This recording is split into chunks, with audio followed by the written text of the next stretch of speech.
Hey YouTube, Fred here, GPS Northwest. We're inside of a 2011 Volkswagen Tiguan.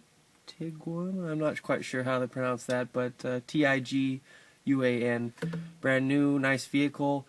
Today we're going to be putting in new stereo. We got a Kenwood DNX 7160. It's a navigation unit. We've got an iPod video. That's going to be nice. iPod integration. Also doing a reverse camera. So we're going to be putting that in. I'm going to start by showing you how to pull out the stereo here just to get things started. First thing to do, disconnect the battery so you don't short anything out. You're going to need for pulling out the stereo, pry bar tool, and then you got your good old Torx 20 there. That's all you're going to need. So I'm going to go actually disconnect the battery, but one quick tip anytime you're going to replace the stereo is first thing to do, hit the eject button. Make sure that there's no CDs in there, because happens all the time. You put the new stereo in and then, oh, did you get my CD out of there? No, I didn't. You didn't say anything. So anyway, we're going to do that, and I'll be back to show you what the dash pull-out's like. Alright, so it's a good thing we did the eject trick, because probably can't read that, but this is the kick-ass shit CD, so I'm sure my customer would have been pretty disappointed if he didn't get that one out of there. Anyway, we'll start with the pry bar. Basically, the first thing we do is pop out these two panels. Easiest way to do that, nice skinny pry bar. Don't do this with screwdrivers, going to chew up the dash. Right here, the very bottom, right in the center, stab it in. It's the quickest place to get these to pop out real nice. This one's got a connector for the airbag light. Little pocket screwdriver sometimes helps for connectors like this. I don't usually use one, but makes it nice. Pop this one, no connectors in that one. I got two Torx 20s on both sides inside here, so we'll take those out real quick.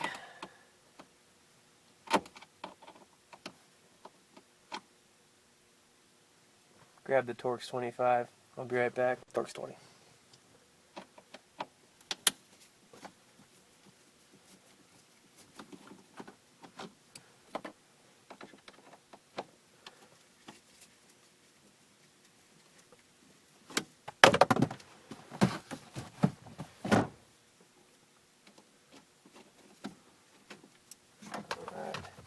Those two screws come out, and this bezel pops out around it.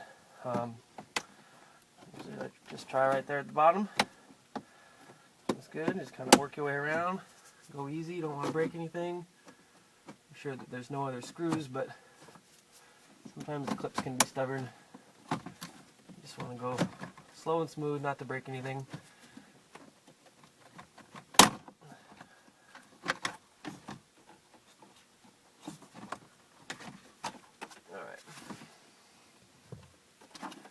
Hazard switch right here. Unplug that. Just popped out the back there. That's good. So there's our stereo. These here, 4 Torx 20s around the outside of the stereo. Pretty basic.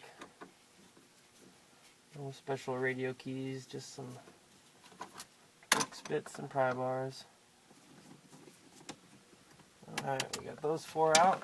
Should be able to just jiggle the radio out of its spot. Sometimes they're in there kind of firm from the factory, but we're going to get it. Pry bars from the sides help break it loose.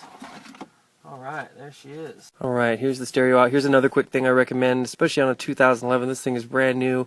Always have like a towel or any kind of a shop rag or whatever if you're going to be setting the stereo or any other components, just so you don't scratch anything up. I mean, I got the air vent controls behind here, and I don't want to get those messed up, especially while I'm kind of trying to show this to you on the camera. This is your antenna connection here, and let's see if we can get the camera around the back side here.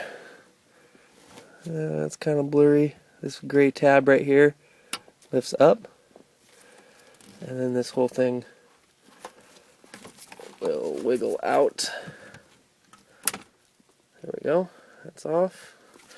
This one over here, classic Volkswagen Mercedes style plug. Oh, watch my napkin there. Okay. On the back side of this, you can see right here, you want to pinch that. When you pinch these two little tabs together, and this rocks upwards, and that's out. Now the stereo's dangling, so careful with that. Let's get that out of our way. And now, got a fresh dash. This one's got lots of nice room back there. I'm going to have space to put everything I need. So here's a quick look at the dash with the wires before I button everything up and call it good to go. One thing to note though, this is the antenna cable that we pulled from the back of the stereo. Doesn't match the antenna adapter I got from Metra.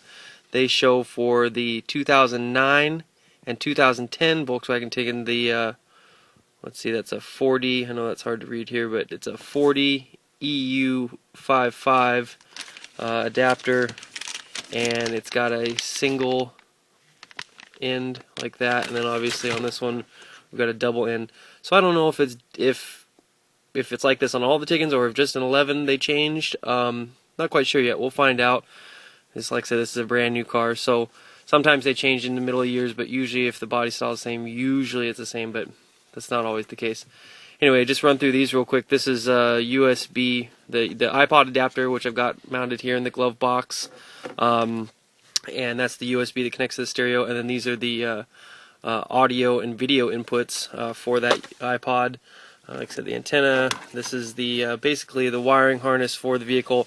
This is CAN bus, so it requires a special little module,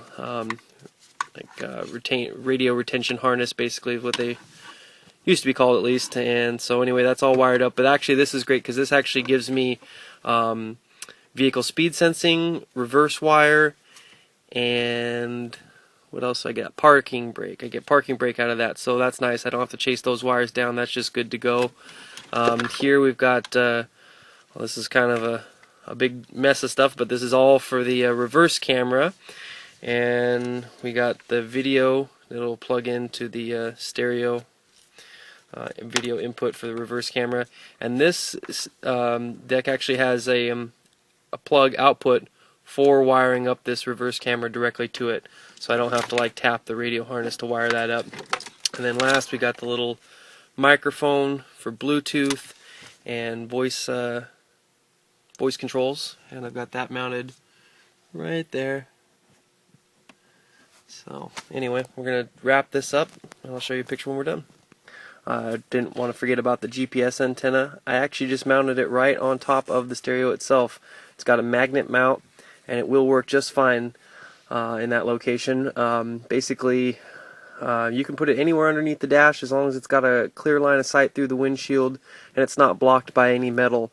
Almost always I put them underneath the dash somewhere where I can find a good location. Sometimes right on top of the stereo works just fine, and that's the best place for it anyway. But certainly don't have to go to the roof or anywhere else for that matter. Some people like to just put them right on top of the dash. They feel like they get a better reception there. But honestly, it doesn't matter as long as it's not blocked by metal. So keep it simple. Reverse camera right there.